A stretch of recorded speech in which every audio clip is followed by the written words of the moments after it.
குடும்பஸ்தண்டா ஒழுக்கமா இருக்கணும், மனைவி சொல்லுக்கு கட்டுப்படணும், அக்கம் பக்கத்தில் உள்ளவங்களுக்கும் அன்பாக இருக்கணும், பெரியவர்களை மதிக்கணும். அவர்கள்தான் குடும்பஸ்தன். சம்பாத்தியம், வேலை, அப்புறம் குழந்தை குட்டி இருந்தால் என்ன ஸ்கூலு, அந்த கஷ்டம் தான். வீட்டில் லேடிஸு பிள்ளையோடைய மைண்ட் செட்டை பொறுத்து அது. இப்போ நம்ம 10,000 சம்பாதிக்கணும்னு வச்சுக்கோங்களேன், அவங்க வந்து ஒரு 10,000 ட்ரெஸ் எடுக்கணும்னு சொன்னாங்க, என்ன செய்ய முடியும், கஷ்டம். அதனால வந்து நம்மளுடைய எக்கனாமிக் பாலிசிக்கு அவங்க சப்போர்ட் பண்ணாங்கன்னா ஈஸியாக இருக்கும். குடும்பத்தை சந்திக்கக்கூடிய சவால்கள்னா என்னென்ன? நிறையா இருக்குது சார். ஆனால் வந்து ஃபேமிலி ஒய்ஃபை சமாளிக்கிறதே ஒரு பெரிய சவால் தான் இன்றைக்கி இருக்க சுச்சுவேஷனில். அப்புறம் பசங்க, அப்புறம் ஸ்கூலு, ஒர்க் பண்ணுறவங்கன்னா அவங்களுக்கு நிறையா ப்ராப்ளம் இருக்கும். பிஸ்னஸ் பண்ணுறவங்களுக்கு இருக்குது. பட்டு டெய்லியும் சவால் தான். இப்போ இருக்க சுச்சுவேஷனுக்கு டெய்லியுமே பெரிய சவால் தான். முதல்ல வந்து பணப்பிரச்சனை, அதுக்கப்புறமா இந்த மாதிரி ஒரு நெரிசல், விலைவாசி உயர்வு. ஏழ்மையாக இருக்கிறவங்க கஷ்டப்பட வேண்டியது தான். கையில் என்ன இருக்கோ அதுக்குண்டான வாழ்க்கையை வாழ்ந்தாலுமே அவங்க நிறைய சேர்க்கலாம். ஒரு சிங்கிள் மேலாம் இப்போ வந்து எதுவும் இது பண்ண முடியாது. இருக்கிற பட்ஜெட்டை பார்த்தீங்கன்னா வாங்குற சம்பளத்தோட விலைவாசி தான் அதிகமாக இருக்குது. லைஃப் ஜாபும் வந்து கம்பல்சரி இல்லை, இப்போது யாருக்குமே கேரண்டி இல்லை. என்றைக்கு வேணால் வேலை போகும், என்னைக்கு வேணால் வேலை வரும், அந்த ஒரு இதில் இருக்குது. அந்த ஒரு இதனால கம்பல்சரி வந்து 2 பேருமே இது பண்ணாதான், எய்ம் பண்ணாதான். மாதம் வீட்டுக்கு ஃபேமிலிக்குன்னு ஒரு பட்ஜெட் நீங்கள் போடுவீங்க? நிச்சயம் போடுறேன். நான் எக்ஸல் ஷீட் மாதிரி போட்டு கம்ப்யூட்டரில் வச்சுருப்பேன்.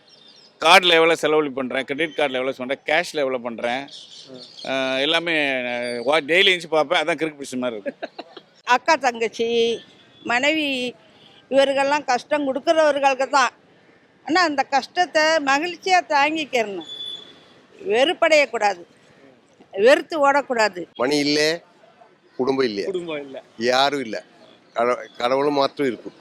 மணி இருந்தால் எந்த பந்துக்களை எல்லாரும் வந்து சேரும். பெரிய லெவலில் சேவிங் பண்ண முடியல இப்போ இன்றைக்கி இருக்க சுச்சுவேஷன். சென்னை பொறுத்த அளவுக்கு வில்லேஜ்னால் அது வேறு. சென்னையில் இருக்க சுச்சுவேஷனுக்கு ஒரு 10% 20% தான் பண்ண முடியும். அதுவும் கொஞ்சம் 2 பேரும் வேலைக்கு போகிறவங்களா இருந்தால் பண்ணலாம். இல்லைன்னா வந்து மைனஸ் தான். ஆமாம், கண்டிப்பாக ஆகும். கண்டிப்பாக கடனில் தான் முடியும். வாடகை கொடுக்கணும், பால், அது இது நிறைய இருக்குது. இப்போ அதெல்லாம் வந்து வருமானம் வந்து அவங்களுக்கு ஒரு 50,000ன்னா கையில் எதுவுமே நிற்காது. ஸோ அதில் இந்த ஆடம்பர வாழ்க்கை வந்து மற்றவங்கள பார்த்து நம்ம இப்படி வாழணும் அப்படின்றத தவிர்த்துட்டா ஏதாவது கொஞ்சமாவது அவங்களால சேவ் பண்ண முடியும். மாத வருமானம் 20,000டா, அதுக்கு உட்பட்டு தான் நம்ம செலவு செய்யணும்.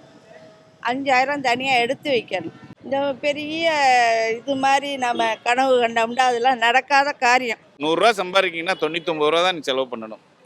1 ரூபா சேவிங்ஸ் இருக்கணும். ஆனால் முடியாது. 101 ரூபா தான் செலவு பண்ணுவோம். நம்மளுக்கு 1 கோடி ரூபா சம்பளம் கொடுத்தாலும் 1 கோடி ரூபா 1 ரூபா நிச்சயம் செலவு பண்ணுவோம். நம்ம மைண்ட் செட் அப்படி தான். தேவைக்கு அதிகமாக கடன் வாங்கினா மாட்டி தான் ஆகணும். எவ்வளோ தேவையோ அதுக்கு வாங்கிட்டு நம்ம கட்டுற மாதிரி இருக்கிற அளவுக்கு வாங்கிக்கணும், அவ்வளோதான்.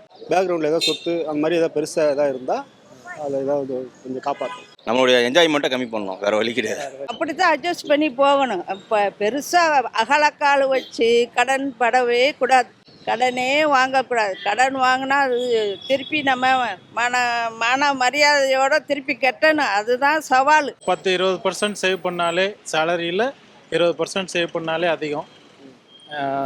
அது ஒவ்வொருத்தரோட கெப்பாசிட்டி பொறுத்து இருக்குது. குழந்தை இல்லைன்னா இன்னும் கொஞ்சம் அதிகமாக சேவ் பண்ணலாம். இருந்தால் அவங்க ஒரு 10-20% அவங்கவுங்க வருமானத்துக்கு தக்கன சேமித்து தான் ஆகணும். சேமிக்காமல் இப்போ என்ன செய்கிறாங்க, காடில் சீக்கிறாங்க. அதுதான் காடில் சீச்சு அவங்களுக்கு கணக்கு வழக்க தெரிகிறது இல்லை. கையில் நம்ம காசு வச்சு புழங்கும் போது எவ்வளவோ சேமிப்பு இருந்துச்சு கையில். இப்போ காடை வச்சு சீக்கும் போது நம்மளுக்கு கணக்கு வழக்க தெரிகிறது இல்லை. 2 பேரும் வேலை கிடைச்சா 2 பேரும் வேலை பார்க்குறது தான் இந்த ஜென்ரேஷனுக்கு. ஏன்னா எல்லா விலைவாசியும் ஏறி இருக்குது. ஒரு வீடு வாடகைக்கு எடுத்தாலும் அதிகமாக இருக்குது. ஸோ 2 பேரும் வேலை பார்க்கணும். அது மாதிரி ஒரு 10-20% சேவ் பண்ணுறதுக்கும் ட்ரை பண்ணணும்.